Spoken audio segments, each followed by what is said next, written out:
Okay. नमस्ते दोस्तों बीते दिनों सुप्रीम कोर्ट ने धर्मांतरण को लेकर एक महत्वपूर्ण टिप्पणी की। सुप्रीम कोर्ट का कहना है कि कोई भी व्यक्ति अगर धर्म का परिवर्तन करने के लिए किसी को लालच देता है, यानी किसी भी प्रकार का कोई भी लोभन देता है, जैसे पशु, पैसा या किसी को ठीक करने का गलत प्रचार करके प्रलोभन देता है, या कोई भी प्रलोभन की परिभाषा के अंदर आने वाली कोई भी चीज़ जो है किसी को दिखाने या देने के बाद अगर किसी का मत परिवर्तन या धर्मांतरण किया जाता है तो ये गलत है, ऐसा नहीं होना चाहिए। इसको लेकर सुप्रीम कोर्ट ने सुनवाई के लिए तिथि तय की है और इसी मुद्दे पर चर्चा के लिए आज मुद्दा जरूरी में हमारे साथ मौजूद हैं पंजाब हरियाणा हाई कोर्ट के वरिष्ठ अधिवक्ता श्री नरेंद्र आहूजा जी। आपका बहुत बहुत स्वागत है नरेंद्र आहूजा जी हमारे इस कार्यक्रम में। धन्यवाद धन्यवाद आभार। आहूजा जी, आपसे सबसे पहले तो ये जानना चाहेंगे सुप्रीम कोर्ट ने किस मामले को लेकर वास्तव में क्या टिप्पणी और किस तरह की बात इस पूरी के पूरे मामले में की है? अमित जी, माननीय उच्चतम न्यायालय ने बहुत ही महत्वपूर्ण एक टिप्पणी की है और उस पर केंद्र सरकार से एक हलफनामा मांगा है। टिप्पणी ये है कि माननीय उच्चतम न्यायालय ने कहा कि हम धर्मांतरण की बढ़ते हुए मामलों पर आंख मूंद करके नहीं बैठ सकते। आखिर हमें निर्णय लेना ही होगा। और जो धर्मांतरण के मामले हैं, जैसा आपने प्रारंभ में कहा कि कोई भी धर्मांतरण जबरन नहीं किया जा सकता। अब जबरन की श्रेणी में कौन कौन से धर्मांतरण आते हैं, ये जबरन शब्द किस किस को अपने बीच में इंक्लूड करता है, समाहित करता है। किसी भी प्रकार का भय दिखा करके धर्मांतरण नहीं किया जा सकता, किसी भी प्रकार का लालच दे करके धर्मांतरण नहीं किया जा सकता, या किसी भी दबाव में धर्मांतरण नहीं किया जा सकता। अब ये तीन चीजें क्या हैं? जो मुख्यतः हम देखते हैं कि इस्लाम धर्म में परिवर्तित होने वाले लोग अक्सर किसी ना किसी भय के चलते ही इस्लाम धर्म को अपनाने पर मजबूर होते हैं, प्रथम।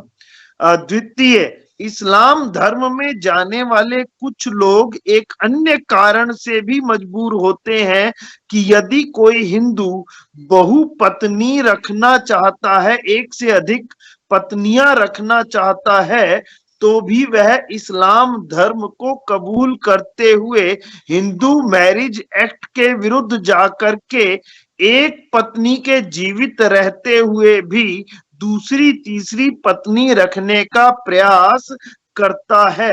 ये भी जबरन धर्मांतरण की श्रेणी में आता है और इसे भी स्वीकार उच्चतम न्यायालय ने कहा कि नहीं कर सकते हैं। तीसरे प्रकार का धर्मांतरण जो कि अभी हाल फिलहाल में बहुत अधिक देखने को मिला, वह है ईसाई धर्म में परिवर्तित होने वाले लोग जो किसी न किसी लोभ लालच के कारण या किसी बीमारी से ठीक किए जाने का एक झूठा आश्वासन देकर के किया जाने वाला धर्मांतरण है। इस प्रकार के धर्मांतरणों पर आती हुई रिपोर्ट्स पर माननीय उच्चतम न्यायालय ने एक मामले में टिप्पणी करते हुए केंद्र सरकार से स्पष्ट कहा कि इस पर अपनी स्थिति स्पष्ट करें और क्यों ना धर्मांतरण के विरुद्ध, इस प्रकार के जबरन धर्मांतरण के विरुद्ध कोई कानून ना लाया जाए। अमित जी, अभी जो प्रावधान है वह यह है कि धर्मांतरण किया जा सकता है यदि कोई मुस्लिम सत्य सनातन वैदिक धर्म की मान्यताओं पर विश्वास करते हुए और उनकी मान्यताओं के अनुरूप अपना जीवन यापन करना चाहता है।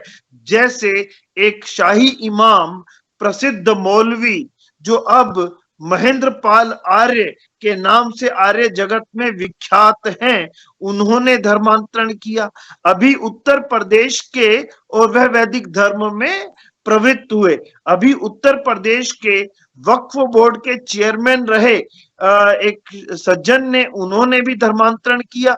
इस प्रकार यदि कोई वैदिक धर्म की मान्यताओं को जानकर, मानकर, समझकर उनके अनुरूप अपना जीवन यापन करता है तो वैसा फ्री, बिना किसी भय लज्जा, शंका, दबाव के यदि कोई धर्मांतरण करता है मान्यताओं को जानकर, तभी उसको धर्मांतरण की अनुमति दी जा सकती है।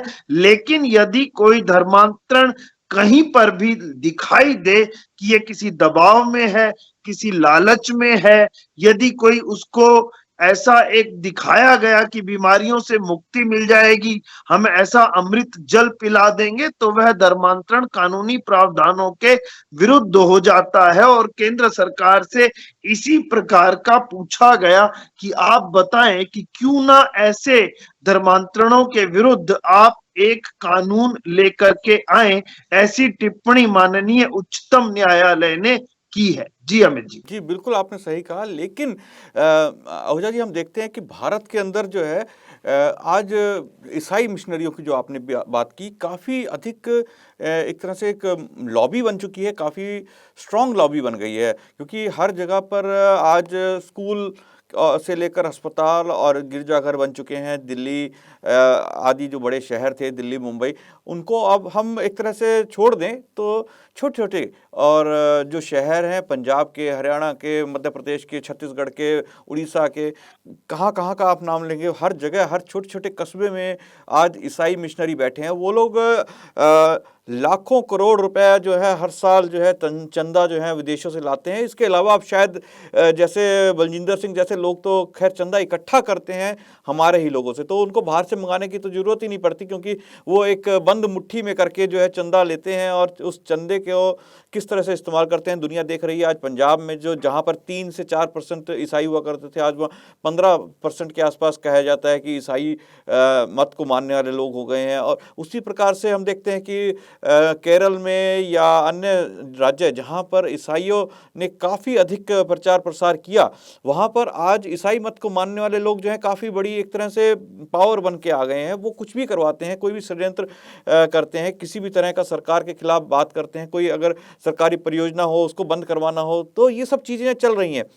तो लेकिन सबसे पहले हम इस पे बात करें कि ये लोग किस प्रकार से जो है धर्मांतरण की ओर लेके जाते हैं। जो आपने बात कही वो सब ठीक है, लेकिन किसी को ठीक करने का आश्वासन देना कि हम आपको एक सभा में लेके जाएंगे और वहाँ पर ले जाके हालेलुया कहकर जो है आप नाचने कूदने लग जाएंगे, जो कि आप 10 साल से नहीं कूद रहे हैं। पूरा का पूरा जो नाटक एक गढ़ा जाता है, एक पूरा का पूरा हम कह सकते हैं इंद्रजाल लोगों के आसपास जो बना दिया जाता है कि एक पास्टर ने किसी व्यक्ति को हालेलुया बोला और वो जो है जो अपाहिज दिख रहा था वो एकदम से चल के नाचने कूदने लगा, तो भीड़ जो है हालेलुया करके जो है ईसाइयत की ओर झुक जाती है। तो इसको भी तो एक हम जबरन या एक मानसिक रूप से, क्योंकि ये एक मेंटली या साइकोलॉजिकली जो है उनको परिवर्तित किया जाता है दिखाकर कि आप ईसाई धर्म में आइए, तो ये भी एक तरह से गलत है। और ये खुल के पंजाब, हरियाणा, हिमाचल हर जगह हो रहा है ये सब। इसके ऊपर आप क्या कहना चाहेंगे, क्योंकि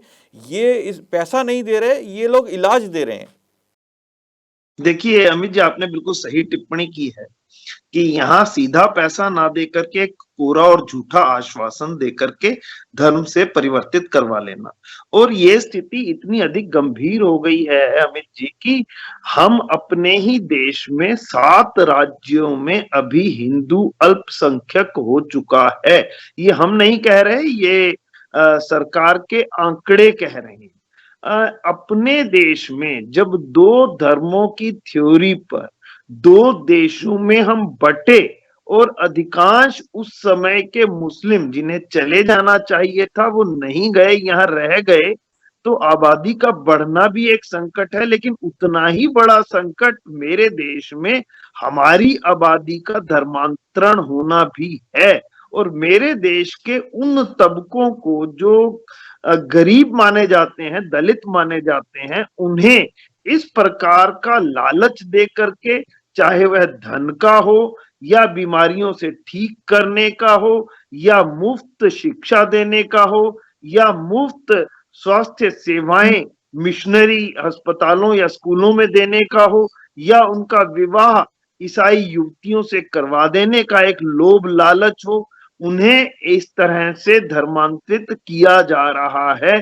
और ये धर्मांतरण का नंगा खेल जहां केरल में सुदूर दक्षिण में चल रहा है, वहीं सीमांत राज्य पंजाब में भी चल रहा है। और ये नंगा खेल ऐसे संवेदनशील राज्यों में रचा जा रहा है जिनकी सीमाएं पड़ोसी ऐसे देशों से लगती हैं जो हमारे दुश्मन देशों की श्रेणी में आते हैं, जिनसे हमें कई बार युद्ध लड़ने पड़े हैं। तो ये एक बहुत गंभीर संकट है जो पैदा हो रहा है। मैं आपको इसे थोड़ा सा और आगे लेकर के चलता हूं, क्योंकि आंकड़े तो वही बतलाएंगे ना जो केवल धर्मांतरण कागजों पर होकर के दिखाई दे रहा है। यहाँ एक शब्द का प्रयोग करता हूं कि अब तो धर्मांतरण इतनी चतुराई के साथ किया जा रहा है कि व्यक्ति को समाज को पता भी नहीं चलता है कि ये व्यक्ति धर्मांतरित हो चुका, क्योंकि ना तो उसका नाम बदला गया, ना सरनेम बदला गया, ना उसके कोई कपड़े बदले गए। कपड़े तो हमने पहले ही बदल लिए हैं खुद ही बिना धर्मांतरित हुए, और हम सभी उन्हीं कपड़ों को जो वेस्टर्न कल्चर कहलाती है उसको हम स्वीकार कर चुके हैं, अंगीकार कर चुके हैं। लेकिन फिर भी एक क्रिप्टो क्रिश्चियन बनाया जा रहा है मेरे देश के लोगों को। और क्रिप्टो क्रिश्चियन में क्या है, उन्हें कहा जाता है कि ठीक है आप अपने देवी देवताओं को भी मानते रहिए, लेकिन इतवार इतवार आप चर्च में आना प्रारंभ कीजिए। फिर वो चर्च में जाते हैं जहां उनको आपने कहा कि इस प्रकार की चंगाई सभाएं लगा करके उन्हें बीमारियों से मुक्त करने का एक झूठा और कोरा आश्वासन दिया जाता है। फिर उन्हें मुफ्त शिक्षा का एक आश्वासन दिया जाता है कि मिशनरी स्कूलों में जहां अन्यों को दाखिले नहीं मिलेंगे लेकिन आपके बच्चों को हम दाखिल करवाएंगे यदि आप चर्च में आना प्रारंभ करते हैं। और धीरे धीरे फिर जब वह चर्च में जाना प्रारंभ करता है तो हिंदू देवी देवताओं को या आर्य पद्धति को, अपने वैदिक सनातन धर्म के सिद्धांतों को छोड़ करके वह ईसाइयत की तरफ, जिसे वह कहते हैं कि खुलेपन की तरफ बढ़ जाता है। और खुलेपन के नाम पर उसे उस पाश्चात्य सभ्यता की तरफ धकेल दिया जाता है जो केवल और केवल भोगवाद और विलासिता की संस्कृति का प्रतीक है, जहां मनुष्य को अपने, ये मेरी बॉडी है, मैं इसका जैसा मर्जी प्रयोग करूं, ये मेरा शरीर, मेरा इस पर अधिकार, और मैं इसके साथ जैसा भी व्यवहार करूं, जैसा मर्जी प्रयोग करूं, एक ऐसा आज दिखाते हुए, उन्हें सब्जबाग दिखाते हुए, ऐसा इंद्रधनुषी एक वातावरण उसके इर्द गिर्द बुनते हुए उसे उस क्रिप्टो क्रिश्चियन बना करके मकड़ जाल में फंसा लिया जाता है और अंततः उसे ईसाइयत में धकेल दिया जाता है। यह भी एक कारण है कि हम अपने ही देश में निरंतर घटते हुए अब तक 7 राज्यों के अंदर हम अल्पसंख्यक हो चुके हैं। आप जरा कल्पना कीजिए कि उन लोगों की बढ़ती हुई आबादी, हमारे भीतर से बढ़ता हुआ, होता हुआ, तेजी से होता हुआ धर्मांतरण, और हमारा इस तरह से उनके इस जबरन धर्मांतरण के मकड़ जाल में फंस जाना, चाहे वो भय से हो, चाहे वो दबाव से हो, चाहे वो शादी के लालच में दिखा करके हो, चाहे हमारा अधिक पत्नियां रखने का एक मन में इच्छा हो उसके कारण हो, या फिर हमारे बच्चों को शिक्षा देने का, स्वास्थ्य देने का, या झूठे कोरे आश्वासन देकर के बीमारियों से मुक्ति के उसमें चंगाई सभाओं में ला करके हमारा धर्मांतरण ईसाइयत और इस्लाम के अंदर किया जा रहा है, जो निश्चित रूप से एक चिंता का विषय है। और माननीय उच्चतम न्यायालय द्वारा दी गई इस टिप्पणी के उपरांत मैं आशा, अपेक्षा और अपील करता हूं केंद्र सरकार से कि वह निश्चित रूप से इस जबरन धर्मांतरण के विरुद्ध कोई ना कोई कानून बना करके इस देश के बहुसंख्यकों की रक्षा करेंगे। जी अमित जी जी। बिल्कुल, आपने बिल्कुल सही कहा कि आज जो है पंजाब जैसा राज्य जो है धर्मांतरण की एक बहुत ही गंभीर समस्या से जूझ रहा है।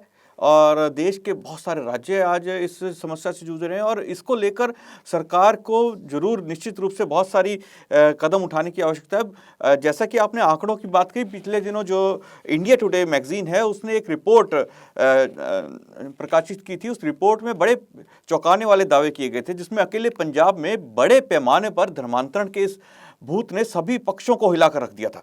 इंडिया टुडे का दावा था कि नव ईसाई मत को बढ़ावा देने वाली ये तमाम मिनिस्ट्री पंजाब के 23 जिलों में फैली हुई है। माझा और दोआबा बेल्ट के अलावा मालवा के फिरोजपुर और फाजिलका के निकटवर्ती इलाकों में सबसे ज्यादा ये मिनिस्ट्रियां सक्रिय हैं।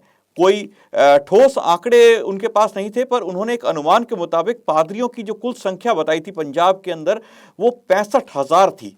उनका कहना है कि यहाँ तौबा, पश्चाताप और बैप्टिज्म की रस्म करवाई जाती है। और पंजाब की 2.96 करोड़ आबादी के महज छोटे से हिस्से के लिए इतने बड़ी तादाद में जो ये लगाए गए पास्टर्स हैं, उससे आप अंदाज़ा लगा सकते हैं कि पूरे देश के जो अन्य राज्य हैं उनका क्या हाल होगा। 65,000 पादरी केवल पंजाब के लिए लगाए गए हैं कि पंजाब में मतांतरण, धर्मांतरण किया जाए।